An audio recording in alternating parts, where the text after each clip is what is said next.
Elizabeth Holmes aspired to be Steve Jobs, but it turns out that she's more like Bernie Madoff. In 2003, a 19-year-old college dropout named Elizabeth Holmes founded a company called Theranos that promised to revolutionize blood testing. She claimed to have invented a machine that could run more than 200 tests on just a few drops of blood taken from a finger prick.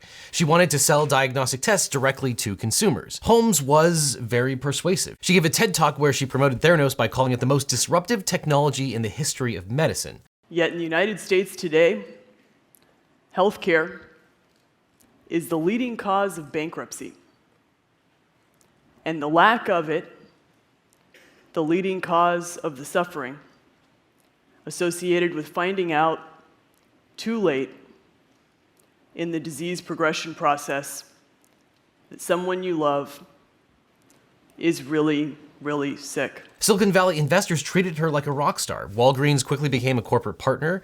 Major investors included Rupert Murdoch, the Walton family, and the family of former Education Secretary Betsy DeVos. Holmes's big promises attracted some of the biggest names in American government and foreign policy. Bill Clinton was charmed by her, and Joe Biden praised her efforts. Secretaries of State Henry Kissinger and George Shultz joined the board of directors. Former Secretaries of Defense James Mattis and William Perry joined too. The company raised nearly $1 billion in funding. With the prospect of eliminating many lab tests and their associated costs, there seemed to be nothing stopping Theranos from becoming a mega player in the biotech industry. Its highest valuation was an eye-popping $9 billion. But Walgreens, Murdoch, the US foreign policy establishment, and the other investors ignored a very important principle in investing and life. If something seems too good to be true, it probably is too good to be true.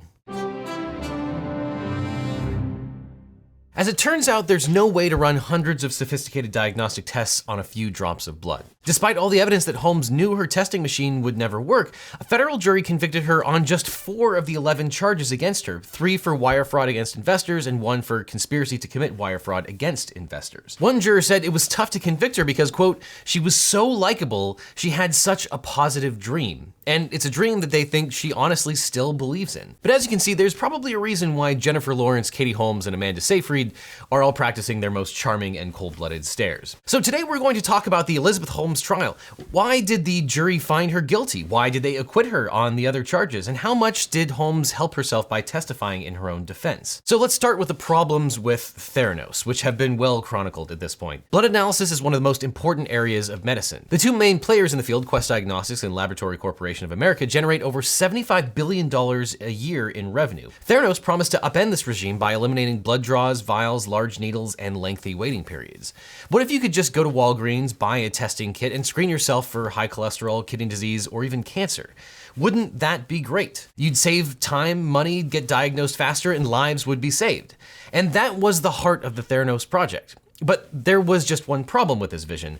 Most blood tests could not be done with just a few drops of blood. There aren't enough molecules for detection. One of Holmes' professors had rejected her early ideas for biotech companies on the basis that the science and technology could not exist. The professor, Phyllis Gardner, later said that she found the conversations concerning because Holmes refused to accept that some ideas were not possible. She said, quote, "The hubris of that just drove me insane." But Holmes dropped out in 2004 and went on her own way, aggressively selling her ideas to investors. Her company name Theranos is a combination of therapy and diagnostics. And while Holmes never submitted any of her inventions for any kind of peer review, that didn't matter to another Stanford professor, Channing Robertson. He said that the minute he heard her idea about a diagnostic test from a pinprick, he felt he was, quote, looking into the eyes of Steve Jobs or Bill Gates. Steve Jobs was, of course, the person that many company founders wanted to emulate. Jobs created his own persona, dressing only in black and promoting himself as an eccentric genius. Holmes took note of this and created her own mythos that was trying to piggyback on Jobs. She wore a black turtleneck and black suit every day. She had an intense stare that became famous. And we might laugh about this now, but according to Tyler Schultz, a Theranos employee, investors like his grandfather, George Schultz, were mesmerized by this act. But then came the whistleblowers. In 2014, Tyler Schultz emailed Holmes to complain that Theranos had doctored research and ignored failed quality control checks. Several other employees had also raised concerns about the company's science. George Schultz was 95 at the time, and Holmes called him immediately to warn him that she would get revenge on his grandson if he took his complaints any further. Tyler, though, anonymously contacted New York State's Public Health Lab and filed a complaint alleging that Theranos had manipulated a process known as proficiency testing, relied on by federal and state regulators to monitor the accuracy of lab tests. Theranos' lawyer, David Boies, who later joined the board of directors, directors surprised Tyler at his grandfather's house, informing him that the company was suing him for violating the terms of his NDA. And while Tyler was the first person to raise concerns about Theranos to outside regulators, he wouldn't be the last. In 2015, the Wall Street Journal published a series of articles exposing the Theranos testing machines as frauds. By then, Holmes had been appointed to the Harvard Medical Board alongside her old professor, Phyllis Gardner. Gardner spoke with the Wall Street Journal about her belief that Holmes was a fraud. And sure enough, regulators soon discovered that Holmes's Edison machines frequently failed quality control checks. That means they produced unreliable test results. Theranos eventually told regulators that it voided all test results from Edison machines for 2014 and 2015, as well as some other tests it ran on conventional machines. The Edison machine turned out to be a lemon. Theranos claimed that its test for one sexually transmitted infectious disease was sensitive enough to detect the disease 95% of the time.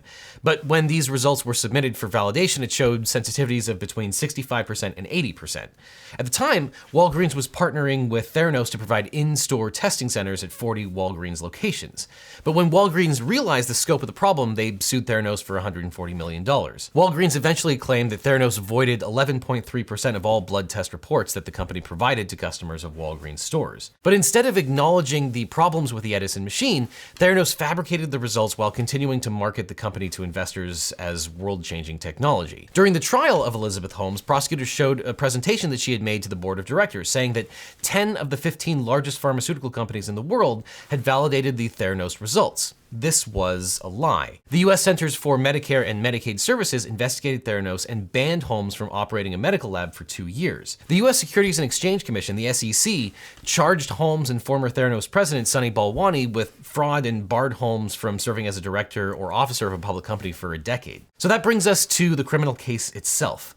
Holmes was indicted on 11 felony charges in 2018. The charges included wire fraud against investors, wire fraud against patients, and conspiracy. And federal prosecutors painted Holmes as a charlatan who knew her technology didn't work. They said she was obsessed with fame and fortune, and prosecutors presented evidence that when Theranos realized its test results were not accurate, the company substituted tests from regular blood draws, making it look as if the tests were from blood droplet tests rather than traditional blood draws in conventional machines. But the strongest evidence showed that Holmes exaggerated the company's involvement with potential partners. Prosecutors demonstrated that Holmes lied about having deals with drug companies like Pfizer and the US military. Holmes even added the logos of Pfizer and Schering-Plough to lab reports that she used in her presentation to investors and Walgreens executives. But these companies hadn't actually validated any of Theranos' systems. But the defense put on a case as well. Holmes testified for 7 days, presenting herself as a visionary woman in a male-dominated field. Holmes told the jury that she still believed that Theranos was on the verge of proving its technology worked. She blamed her ex-partner, Sunny Balwani, for misleading regulators about the tests. Holmes told the jury that the two had secretly lived together and that Balwani abused her throughout the relationship. And Balwani himself will go on trial later this year. And Holmes attempted to raise a good faith defense to the wire fraud charges.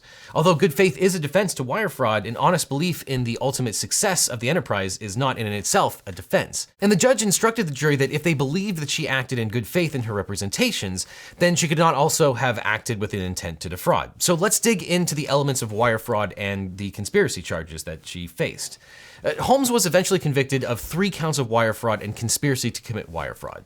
18 U.S.C. 1343 is the wire fraud statute. It states, whoever having devised or intending to devise any scheme or artifice to defraud or for obtaining money or property by means of false or fraudulent pretenses, representations, or promises, transmits or causes to be transmitted by means of wire, radio, or television communication in interstate or foreign commerce, any writings, signs, signals, yada yada, shall be fined under this title or imprisoned not more than 20 years or both. So the prosecution had to prove 4 elements. First, that she knowingly participated in some sort of scheme to defraud and obtain money or property from other people.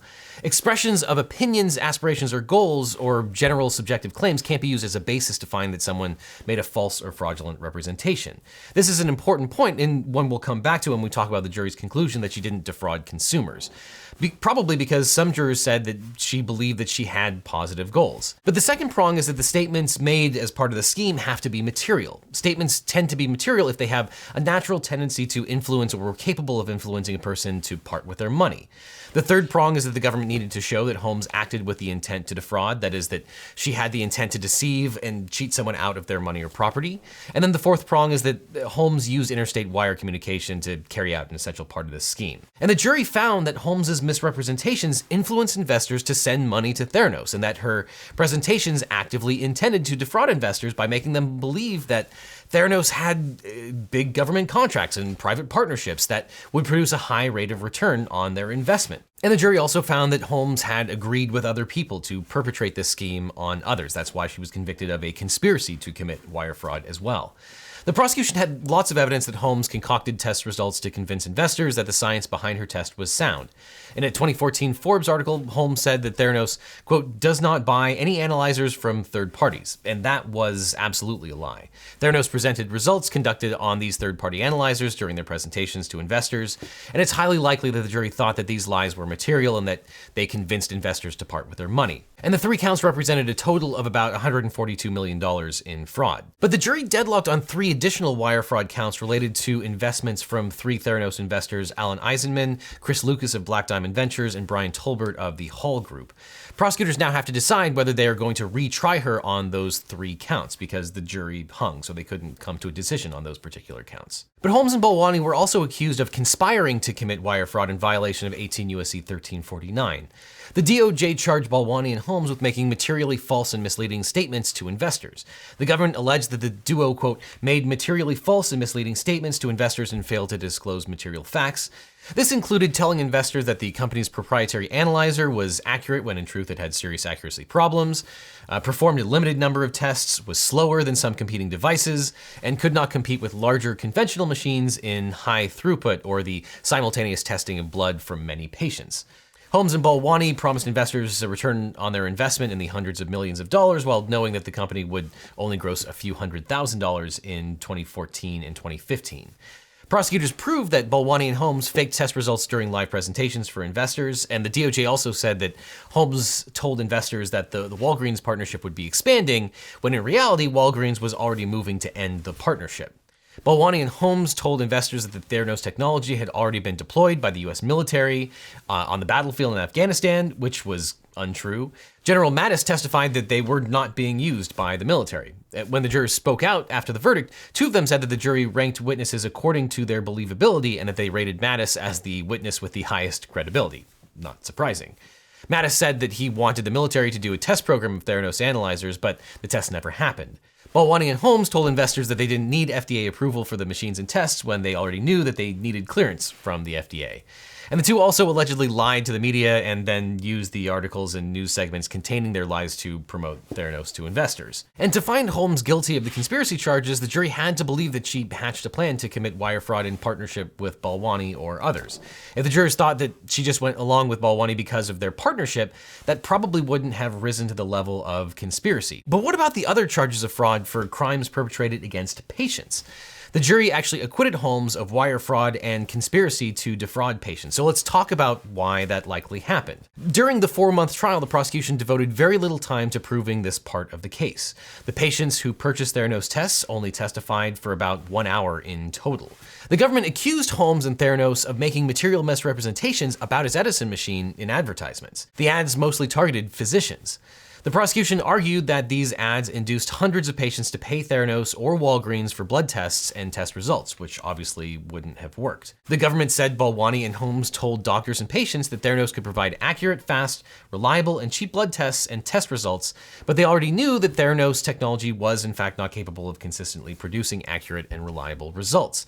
This was the alleged wire fraud because Theranos used interstate electronic wires to purchase advertisements intending to induce individuals to buy the tests at Walgreens and stores in California and Arizona. And the prosecution had evidence that Theranos placed advertisements in Walgreens and on TV with their total marketing effort slightly over $1 million. But at the same time, the prosecutors didn't have the same kinds of direct communications between Holmes and individual patients as they did between Holmes and investors. And theoretically, patients only used Theranos tests because they were referred by their physicians. So it's possible the jury might have believed that there were too many intermediaries between Holmes and the individual patients, and doctors to conclude that Holmes actually influenced the patients themselves. And the defense argued that the prosecution needed to show that Holmes really intended to defraud these patients. Arguably, her company gave patients inaccurate test results, but inaccurate test results alone don't necessarily meet the criteria for an intent to defraud. The prosecutors needed to prove beyond a reasonable doubt that Holmes knowingly participated in, devised, or intended to devise a plan to defraud these patients. And as we talked about earlier, generally opinions, aspirations, goals, or subjective beliefs can't be used as a basis to find that someone made a false or fraudulent representation. And the jurors who spoke out after the verdict said that they believed Holmes when she said she never intended to defraud patients. And juror number 6, Wayne Katz, an Emmy-winning TV writer for a 1990s show called Tiny Toons Adventures, was inspired by Holmes's testimony. Quote, "We respected Elizabeth's belief in her technology, in her dream. We thought she still believes in it, and we still believe she believes in it." He's saying that she had a subjective belief even to this day that she was helping her patients, not hurting them. Katz said that the jury quickly decided to acquit Holmes on all 4 counts of fraud against patients. The jury thought Holmes was one step removed from the patients so that they were not directly defrauded. Of course, this was also somewhat contradictory since Katz also opined that everything ran through Holmes. But this is just what you often get from jurors who are grappling with difficult questions of law. Mike Q, juror number 11, said that although the panel thought Holmes's credibility was low, they also believed that she was genuine. But what happens next? Each of the 4 counts that Holmes was convicted of carries a maximum sentence of 20 years in prison. So theoretically, she could get 80 years in prison, but this will be reduced and modified by the federal sentencing guidelines. Several former prosecutors think she'll probably get less than 20 years in prison, especially as a first-time offender. And the high-profile nature of the case and the scope of the fraud probably suggests that she won't exactly get a slap on the wrist, though. That's because the federal sentencing guidelines require the judge to consider the magnitude of the lies and how much money the investors lost, and the fact that she was CEO. In these kinds of white-collar crimes, the more money that is pilfered, the more prison you can get, and $140 million is quite a lot. Though Holmes may be able to sway the judge for less prison time by pointing to her relative youth, her capacity for change, and the allegations of abuse at the hands of Balwani. And there will almost certainly be a very hefty fine. The government can retry her on the other wire fraud charges, but that seems unlikely. The government has already spent significant resources and time on the case, and they got a conviction on 4 counts carrying a serious prison sentence. So that may be enough, particularly in light of the upcoming Balwani trial, which is also probably going to be an expensive prosecution. So it turns out that Theranos was a fraud and a terrible investment, but you can avoid terrible investments and start investing for your goals with today's sponsor, Wealthfront. Wealthfront is an automated investment platform that uses software to find the optimal portfolio to grow your money long-term based on your risk tolerance. When you're young, you have decades of compound interest to use to your advantage, meaning that over time, your money can make you more money, which then makes you more money, and that makes you even more money. And there's decades of data out there showing that investing in a globally diversified portfolio of low-cost index funds is one of the best ways to put your savings to work, and Wealthfront makes that process easy, accessible, and affordable no matter what your knowledge or finances. Their account setup is also incredibly simple. You just need a few minutes and $500 to open an investment account, and they will take care of the rest. They also automatically use a strategy called tax loss harvesting that could lower the taxes that you pay without any additional work on your end. And best of all, they've agreed to waive their already tiny 0.25% management fee up to the first $5,000 invested for the rest of your life. Not to mention, they also give you free access to their financial planning tools, which allow you to estimate your net worth over time and estimates how you could further save and invest more money based on your income and spending. So all you have to do to try out Wealthfront is click on the link that's on screen right now or in the description. And again, to start investing today and get Wealthfront to waive their annual management fee up to the first $5,000 for the rest of your life, click on the link that's on screen. And while you're there, click on this link for more real law reviews, or I'll see you in court.